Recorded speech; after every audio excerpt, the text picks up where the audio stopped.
this week I've been calling up multiple people that have connected with me on my Facebook advert, on my Facebook group, and on my Facebook pages, along with LinkedIn and Instagram. And one of the recurring things that happens is that people are trying to improve their health.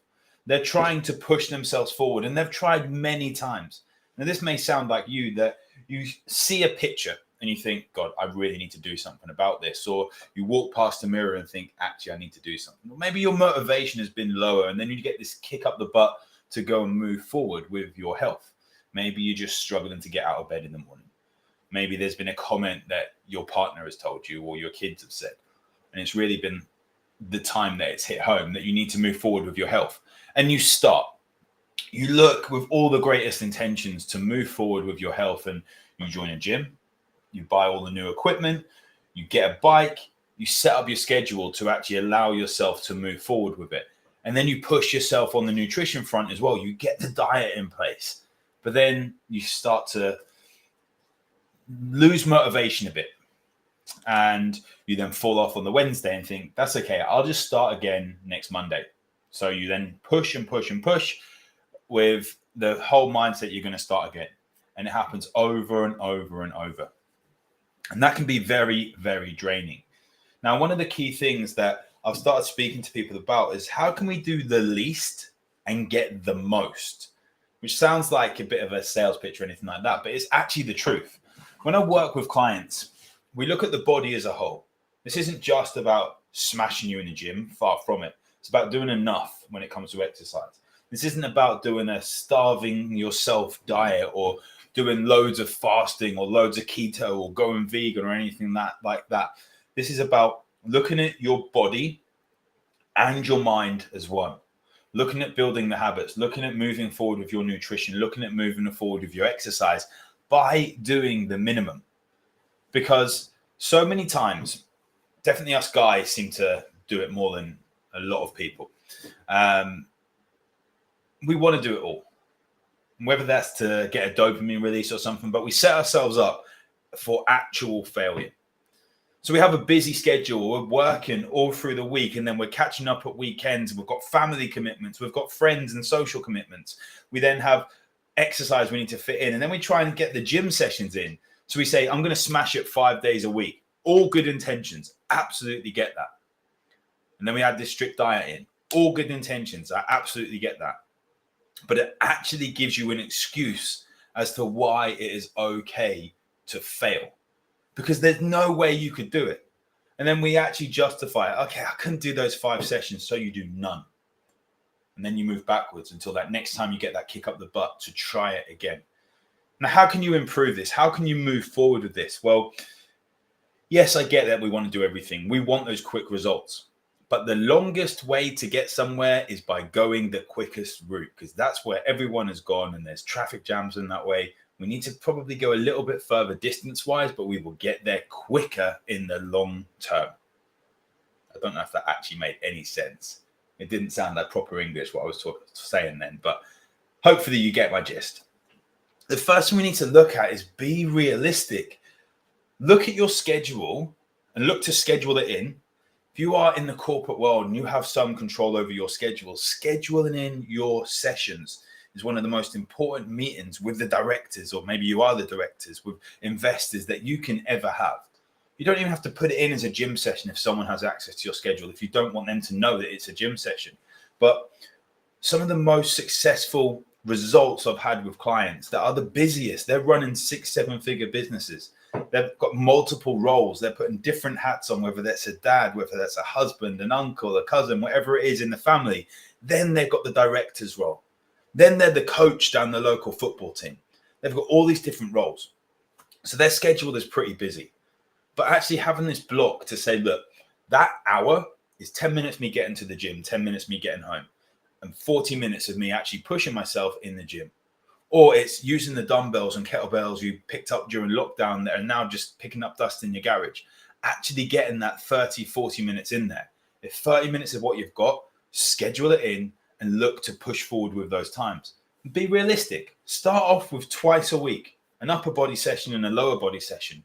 Or if you like running, this is another thing. Find the things that you like. because you're going to have much more success by pushing forward with the things that you like doing than trying to push yourself to do things you don't like doing. Yes, if you have really big aesthetic goals, you want to build some muscle, then running a marathon is probably not going to be very good for that. But if you just want to improve your health, getting out and doing some walking whilst listening to a good audiobook or your favorite music that you used to love growing up, that is going to be very motivational to push you forward. And you're more than likely going to stick to it if you actually look forward to doing it. And once we build that habit, once we get that exercise muscle locked in and growing, that it becomes a habit, we can look at doing a little bit of the harder things then, whether it's doing efforts or doing some technique work when it comes to your running. Or we then get you to go to the gym and then push a bit harder, adding some compound movements in, or doing some of the harder stuff that you would normally shy away from once we have built up that exercise habit. And that's where we also go into the sustainability route. There's no point in going vegan if you like eating steak.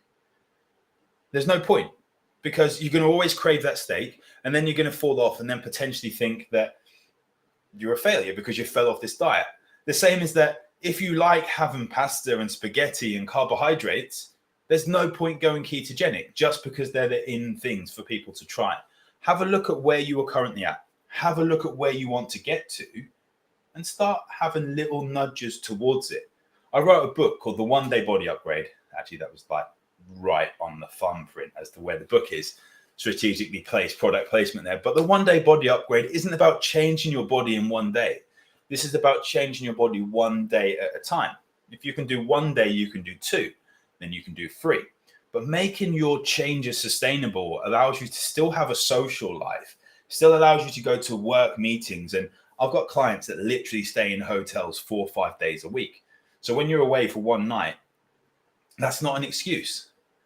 We can literally build you up your accountability and push you forward to say, look, you're away for this night. Great. There's a hotel gym there. Or you can go for a walk.